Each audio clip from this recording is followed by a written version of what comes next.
Shalom, selamat pagi Sobat Maestro yang dikasih Tuhan. Segera kita akan mendengar program rohani Immanuel Sumber Shalom dari GGP Shalom Bandung. Inilah seri yang selanjutnya. Immanuel datang memberikan dan meneruskan Shalom. Dengarkan dan terima firman Tuhan sebagai pegangan hidup hari ini. Selamat menikmati. Shalom, selamat pagi Sobat Maestro. Kita bersyukur kita boleh bertemu kembali dan kita boleh mendengar firman Tuhan sebelum kita melangkah masuk pada hari yang baru ini. Mari kita berdoa. Terima kasih Maha Besar Bapa yang di surga, penyertaan Tuhan semalam sehingga pagi ini kami boleh bangun lagi dan boleh bersiap untuk berkarya. Dan terima kasih ada kesempatan buat mendengar firman Tuhan. Mari Tuhan, rendahkan hati kami, sederhanakan iman kami, arahkan kami dengan firman Tuhan. Dalam nama Tuhan Yesus Kristus. Haleluya.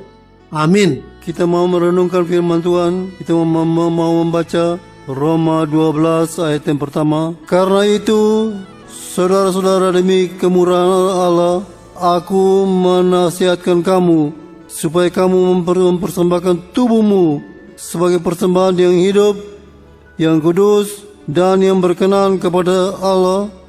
Itu adalah ibadahmu yang sejati. Saya ingin kita semua merenungkan mengenai perkataan ibadah yang sejati. Kalau ada ibadah yang sejati, tentu ada ibadah yang palsu. Dan banyak orang belum mengetahui ibadah yang sejati itu kayak apa, macam mana, bagaimana bisa mengetahui ibadah yang palsu. Saya tertarik dengan beberapa terjemahan dalam Alkitab yang akan membantu kita untuk mengerti apa arti ibadah yang sejati. Kita mengenal ibadah yang sejati, ibadah yang patut, ibadah yang benar, ibadah yang tidak palsu. Tapi apakah kita pernah mendengar ibadah yang logik, ibadah yang reasonable, ibadah yang intelligent, ibadah yang rasional, ibadah yang rohani? Kita mungkin belum pernah mendengar. Itulah sebabnya saya mengajak kepada kita untuk merenungkan pada pagi ini. Apa itu ibadah yang sejati yang dimaksudkan oleh Tuhan? Dalam bahasa asli, ibadah sejati diterjemahkan ibadah yang logik, ibadah yang mantap, ibadah yang hasil daripada satu pertimbangan yang mantap, satu pertimbangan yang sungguh-sungguh, tidak ikut-ikutan, tidak asal-asalan. Apalagi mungkin itu cuma sekadar turunan. Bukan, dia telah mempertimbangkan dengan baik. Dia mengambil keputusan untuk ikut Tuhan Yesus. Itulah ibadah yang sejati. Dia berbuat sesuatu bukan dari ikut-ikutan. Saya mengenal seorang di Hong Kong. Saya bertemu dia di Hong Kong. Saya bertanya kepada dia, apakah kamu orang Kristen? Are you a Christian? Yes, katanya, saya Kristen. Namanya Daniel, nama Kristen, tetapi tidak pernah ke gereja, tidak punya Alkitab, tidak pernah baca Alkitab, tidak hidup sebagai orang Kristen yang baik. Saya tanya, sudah dibaptis? Sudah, katanya. Bagaimana kamu dibaptis? Saya dengan teman-teman ke gereja, saya ikut ke gereja. Teman-teman dibaptis, saya ikut dibaptis. Sesudah itu, ya begini saja. Itu bukan ibadah sejati. Ikut-ikutan. Ibadah sejati keluar dari hasil pertimbangan yang mantap yang membuat dia mengatakan, sekarang saya tahu siapa Tuhan. Saya mengambil keputusan untuk terima dia sebagai Tuhan dan Juru Selamat. Saya mau ikut dia. Saya mau serahkan seluruh hidup saya kepada Tuhan. Itu ibadah yang sejati. Ibadah yang sejati membuat orang tidak sekedar bertanya kalau di agama Kristen apa saja yang boleh, apa saja yang tidak, tapi dia mengikut Tuhan, berpusatkan Kristus, Christ Centered. Di London, Inggris, itu pernah ada satu sayembara, What is Christianity? Apa itu Kristen? Hasil sayembara yang memenangkan sayembara itu adalah orang yang menulis Christianity is Christ. Christianity is Christ. Kekristenan adalah Kristus. Jadi saudara, orang yang punya ibadah yang sejati adalah orang yang mempunyai Kristus, mempunyai segala-galanya. Siapa yang punya Kristus mempunyai segala-galanya. Berpusatkan Kristus. Jadi kalau masih ada orang yang menyebut dirinya agama Kristen tapi berpusat dengan peraturan-peraturan saja, tidak berpusatkan Kristus, itu bukan ibadah yang sejati. Ibadah sejati membuat orang hidup dalam satu persekutuan dengan Roh Kudus, dengan Roh Yesus. Agama perjanjian lama yang membuat orang selamat, yang membuat Nuh selamat, yang membuat Henokh selamat, disebut sebagai agama hidup bergaul dengan Allah. Hidup bergaul dengan Allah. Dalam perjanjian baru dipakai istilah hidup dalam satu persekutuan dengan Roh Kudus. Itulah agama Kristen yang sebenarnya. Jadi agama Kristen, iman Kristen, ibadah yang sejati, ibadah yang intelijen, ibadah yang reasonable, ibadah yang rohani, ibadah yang logik adalah ibadah yang mempertimbangkan yang baik, ambil keputusan, terima Dia sebagai Tuhan dan Juru Selamat, ikut Dia, dan siap untuk menyerahkan seluruh hidupnya kepada Tuhan. Karena memang kita milik Tuhan. Dalam keselamatan surgawi, Tuhan telah menebus kita dengan harga yang mahal. Kita menjadi milik Tuhan. Dalam Roma 12 tadi dikatakan, dalam bahasa hari-hari, mengingat apa yang Tuhan telah buat untuk kita, apakah terlalu besar kalau aku minta kepada kamu untuk menyerahkan seluruh hidup kamu untuk Tuhan? Apakah terlalu besar? Tidak terlalu besar. Kalau kita adalah milik Tuhan. Ada banyak peristiwa, ada banyak cerita, ada banyak kata-kata yang kita tidak lupa. Tapi ada banyak juga yang kita sudah lupa. Dan satu hal yang saya tidak lupa, pernah terjadi di Afrika. Satu penginjil ke Afrika. Di sana dia berjalan di hutan-hutan yang besar, bertemu dengan satu orang yang sedang sekarat karena baru saja diserang oleh binatang buas, hampir mati. Dia membawa orang ini pulang, dirawat sampai orang ini baik, sembuh. Dia minta pulang. Singkat ceritanya, beberapa hari waktu kemudian dia kembali lagi, tapi tidak sendirian. Dia bawa beberapa istri, anak-anak, kambing, domba, binatang, seluruh harta bendanya, dan dia bilang begini, adat di negeri kita ini, siapa yang menyelamatkan nyawa seseorang, maka orang itu termasuk anak, istrinya, seluruh hartanya adalah milik orang itu. Dan kami ini semua sekarang menjadi milik Tuhan. Maka mulailah satu gereja di sana. Setelah melihat ibadah sejati membuat orang berpusat dengan Kristus, menyerahkan hidupnya kepada Tuhan, hidup dalam satu persekutuan dengan Roh Kudus, tidak sekedar hidup dengan peraturan agama saja. Agama Kristen adalah agama yang berpusat dengan Kristus. Ibadah sejati juga membuat orang ibadahnya bukan sekedar vertikal saja, hanya kepada Tuhan saja, hanya hubungan dengan Tuhan saja, tapi juga horizontal. Ibadah sejati membuat orang mengasihi Tuhan dengan sebuah hati, segenap hati, segenap jiwa, sepenuh akal budi, segenap kekuatan, dan sesamamu manusia seperti diri sendiri. Ada orang yang keberatan mengatakan, diri saya sendiri saya juga tidak mengasihi, apalagi mengasihi orang lain. Tapi ibadah sejati membuat orang mempunyai ibadah,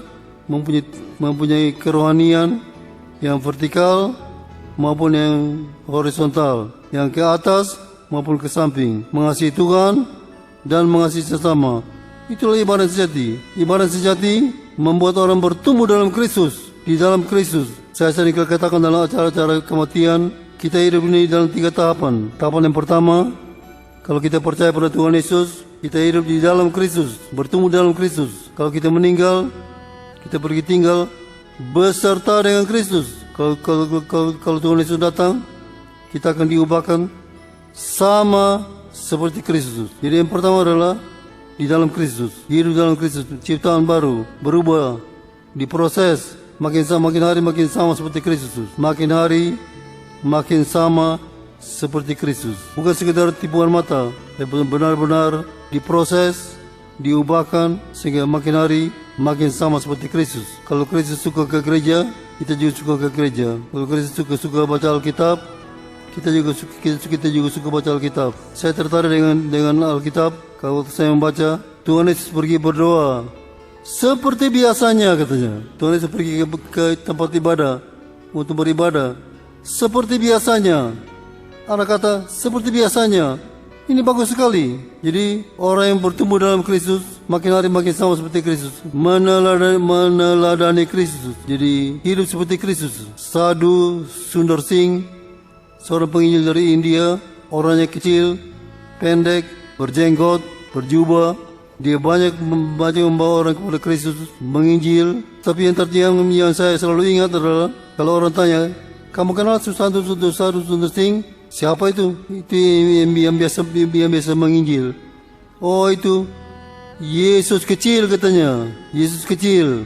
Mereka kenal dia sebagai Little Christ. Yesus kecil. Karena seluruh hidupnya, pelayanannya seperti Kristus. Ini baik sekali. Jadi coba kita bertanya kepada diri kita sendiri. Apakah makin hari kita makin sama seperti Kristus atau makin sama seperti dengan yang lain? Kuasa kegelapan. Orang yang bertumbuh dalam Kristus juga, orang yang mempunyai ibadah yang sejati adalah orang yang disiplin dalam ibadah, dalam latihan ibadah. Disiplin dalam doa, suka berdoa, senang berdoa, menaruh pengharapan kepada Tuhan, suka baca Alkitab, suka bersaksi, suka membawa persembahan untuk Tuhan, suka melayani. Itulah kiat-kiat untuk mempertahankan spiritual fitness, kesegaran rohani. Ada beberapa orang begitu disiplin sekali. Waktu kerja kita masih kebaktian jam 6, ada banyak mengeluh, "Oh, terlalu pagi," katanya. Saya belum bisa pergi ke gereja. Tapi saya tanya, kamu ke GOR jam berapa? Jam 5. Jam 5 ke GOR bisa. Jam 6 ke gereja tidak bisa. Ibadah sejati membuat orang disiplin dalam latihan ibadah, termasuk suka berdoa, suka baca Alkitab, suka melayani, suka bersaksi dan lain-lain. Ini membuat kita sehat secara rohani, sehat juga secara jasmani. Ibadah sejati juga membuat kita hidup dengan satu filsafat hidup Kristiani yang alkitabiah. Kita selalu menyadari kita adalah milik Tuhan, hidup dengan satu beban yang harus dipikul, dengan satu utang yang harus dibayar, dengan satu misi yang harus diselesaikan. Hidup yang sesuai dengan hakikat. Tuhan tidak berkata, "Hendaklah kamu menjadi garam dan terang dunia," tapi kamulah garam dan terang dunia. Hakikat. Kalau tidak salah beberapa minggu lalu atau beberapa waktu yang lalu, ada seorang hamba Tuhan menyampaikan firman Tuhan mengenai kapal selam jangan tenggelam. Kapal selam jangan tenggelam. Kapal selam di bawah air bisa menyelam, bisa melaju di dalam air. Tapi kalau dia tenggelam, mati semua. Seperti yang terjadi baru-baru ini. Kita sebagai orang Kristen tinggal dalam dunia, garam dan terang dunia. Jangan tenggelam, jangan garam, jangan berubah, terang jangan ditutupi. Kita harus hidup sesuai dengan hakikat kita. Ibadah sejati membuat kita hidup yang sesuai dengan hakikat, hidup yang sesuai dengan filsafat hidup Kristiani yang alkitabiah. Juga saudara, ibadah sejati, ibadah yang intelijen, ibadah yang logik, ibadah yang reasonable, ibadah yang diterjemahkan beberapa Alkitab menerjemahkan ibadah yang patut, yang right, yang benar, membuat orang putus hubungan dengan kuasa kegelapan dalam segala bentuk. Ada orang begitu banyak percaya kepada tayul, begitu banyak pegang jimat, ramalan-ramalan, hubungan dengan dunia roh. Ibadah sejati membuat kita ambil keputusan putus hubungan dengan kuasa kegelapan dalam segala bentuk. Saya selalu ingat seorang jemaat kita, saya dengar pernah menjadi anggota majelis. Satu waktu dia datang kepada saya, "Pak Alman, saya ingin bicara." Kaget saya, ini mau bicara apa ini? Karena dia orang besar. Dia bilang, "Saya mau beritahu terus terang, saya pegang jimat," katanya. Bekas mantan anggota majelis pegang jimat. Saya bilang, "Di mana jimatnya?" "Apa jimatnya?" "Jimatnya membuat kita ini tertarik, membuat atraktif, membuat orang senang pada kita." Wah, itu bagus sekali. Tapi bukan divine, bukan dari Tuhan, dari iblis. "Di mana jimatnya?" "Saya sudah dibuang di got," katanya. Wah, kenapa nggak dimusnahkan? Nanti kalau dipungut orang lain pakai lagi. Sudah melihat tadi, ibadah sejati membuat kita putus hubungan dalam segala bentuk dengan kuasa kegelapan. Berapa saudara-saudara kita dari dukun yang bersaksi waktu mereka bertobat, mereka merasa bahwa mereka sekarang mempunyai Yesus yang lebih besar dari segala jimat, sehingga merasa tidak perlu, dan mereka buang semua, dimusnahkan semua. Ibadah sejati juga membuat kita bukan saja disiplin dalam latihan ibadah, hidup dalam seperti hidup Kristiani yang alkitabiah, tetapi membuat kita hidup tidak mendua hati. Orang Israel pernah jatuh dalam dosa, mereka ke gereja juga, ke rumah ibadah mereka, tapi hari lain pergi ke berhala-berhala, Baal dan lain-lain. Sehingga Tuhan mau menghukum mereka. Banyak orang yang menderita karena hukuman Tuhan, dan Tuhan mulai membuat satu demonstrasi melalui Nabi Elia. Elia mengumpulkan mereka, nabi-nabi dikumpulkan, dan pertanyaan Elia, berapa lama lagi kamu mau hidup dengan mendua hati? Kalau Baal itu Tuhan, sembah dia. Kalau Tuhan Alkitab itu Tuhan, sembah Tuhan Alkitab.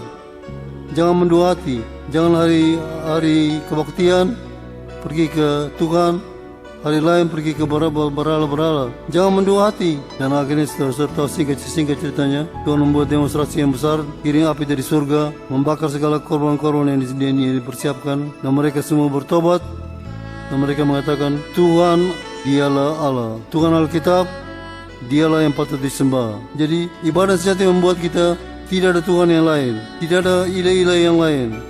Hanya satu, Yesus Immanuel. Sama-sama kita sebut, Yesus Immanuel. Hanya dia saja. Jadi kalau ada orang bertanya, siapa Tuhan kamu? Jawab dengan singkat, dengan simple, dengan sederhana, Yesus Immanuel. Siapa itu? Nah, kesempatan itu menjelaskan. Ada Tuhan yang menjadikan langit, bumi, laut, serta segala isinya. Tuhan Alkitab, Tuhan Musa, Tuhan Elia, Tuhan Abraham, Ishak dan Yakub, Tuhan Petrus, Yakobus dan Yohanes, Tuhan Paulus, Tuhan dari hamba Tuhan yang begitu luar biasa. Hanya dia saja, Yesus Immanuel, Tuhan yang menjamin.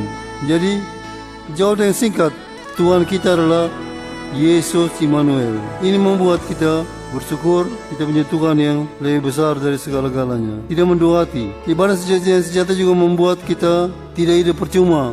Hidup dengan satu misi yang harus dengan satu tugas, dengan satu pekerjaan yang harus diselesaikan. Kita tidak nyanyian yang mengatakan hidup ini adalah satu kesempatan makin populer, karena makin banyak orang menyadari kalau dia masih hidup, masih bernapas, masih dipakai oleh Tuhan, pakailah kesempatan itu dengan sebaik-baiknya. Saudara, tidak terasa saya sudah kepala 8, tidak terasa, tetapi saya tidak begitu memikirkan umur. Saya memikirkan selama masih ada kesempatan untuk memberikan, saya mau melayani Tuhan dengan segala kekuatan, kesehatan. Ada banyak kemerosotan karena usia lanjut, tapi kadang-kadang saya tidur, berdoa, berkata-kata kepada Tuhan, Tuhan, kau masih hidup ini, rasanya masih kuat, rasanya masih bisa. Beri saya kekuatan, kesempatan untuk melayani Tuhan sampai akhir hidup. Ibadah sejati membuat orang hidup tidak percuma. Hidup yang melayani Tuhan sesuai dengan panggilan masing-masing. Simple faith, iman seperti anak-anak. Begitu percaya dan mempercayai Tuhan, tidak banyak ragu,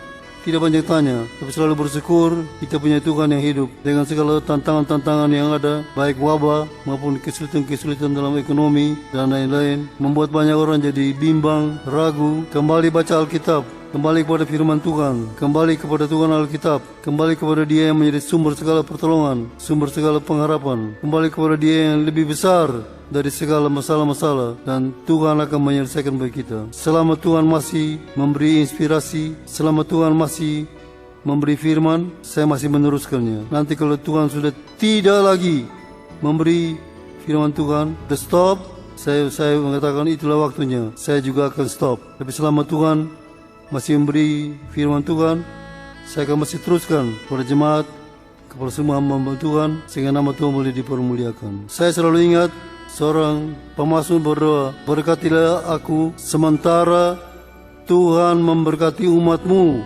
Berkatilah aku sementara Tuhan memberkati umatmu. Dia menempatkan diri di antara umat.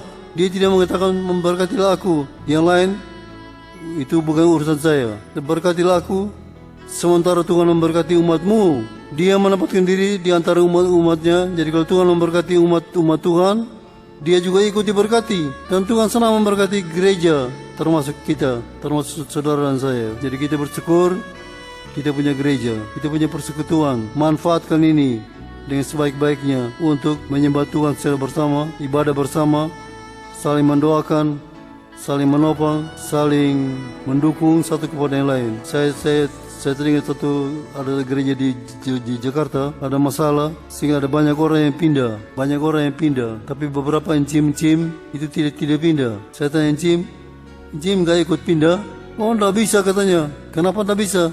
Yuran diakonia, yuran kematian saya di sini katanya. Jadi kalau saya pindah, nanti kalau saya mati siapa yang urus katanya. Dia tidak pindah gereja karena ada yuran kematian. Ada banyak orang juga yang ke gereja bukan karena motivasi yang benar, tapi karena hal-hal yang lain. Kalau ibadah sejati membuat kita menghargai persekutuan gerejawi, persekutuan gereja, terlepas dari segala pertimbangan dari segala kepentingan yang lain. Jadi saudara, kita sekarang lebih mengerti apa arti ibadah sejati, supaya kita bisa membedakan ibadah yang palsu itu kayak apa. Jadi ibadah sejati, ibadah yang logik, ibadah yang reasonable, ibadah yang intelligent, ibadah yang rohani, ibadah yang benar, ibadah yang patut, itulah yang Tuhan harapkan ada dalam hidup kita. Jemaat yang mula-mula mereka memelihara beberapa hal, antara lain persekutuan, berdoa, pembinaan, perjamuan. Di mana mereka berkumpul, mereka ambil bagian dalam perjamuan. Mereka bersekutu, mereka berdoa, mereka dibina, dan mereka bertumbuh. Itu yang Tuhan harapkan dari kita. Ibadah yang sejati membuat kita bertumbuh dalam Tuhan. Mari kita berdoa. Terima kasih Maha Besar Bapa yang di surga. Tuhan telah berbicara, Tuhan telah berfirman. Biarlah Tuhan juga yang menyempurnakan, meneguhkan dan membenarkan setiap firman yang telah kami dengar pada pagi hari ini. Dan Tuhan sendiri juga yang memimpin kami dalam seluruh kegiatan kami pada hari ini. Tuhan memberkati semua yang telah mendengar pada pagi hari ini. Yang sakit Tuhan sembuhkan, yang lemah Tuhan kuatkan, yang ragu-ragu Tuhan mantapkan. Ada masalah-masalah dalam rumah tangga, dalam usaha dan pekerjaan, Tuhan pimpin keluar yang satu kemenangan. Tuhan memberkati juga Radio Maestro dengan segala pergumulannya, sehingga melalui radio ini nama Tuhan boleh dipermuliakan. Dalam nama Tuhan Yesus Kristus. Haleluya. Amin. Kita telah mendengarkan firman Tuhan yang berkuasa, meneguhkan, menyegarkan, bahkan memulihkan kita. Kalau saudara ingin pelayanan konsultasi lebih lanjut, saudara bisa menghubungi GGP Shalom, Jalan Semar nomor 36 Bandung, telepon 6012-604. Saudara-saudara yang belum mengambil keputusan di mana saudara akan hidup berjemaat, saudara dan keluarga bisa berbakti bersama kami pada hari Minggu, jam 7, jam 9 pagi, dan setengah 5 sore. Kami mengundang dan menanti saudara sampai bertemu kembali pada waktu dan gelombang yang sama. Tuhan memberkati.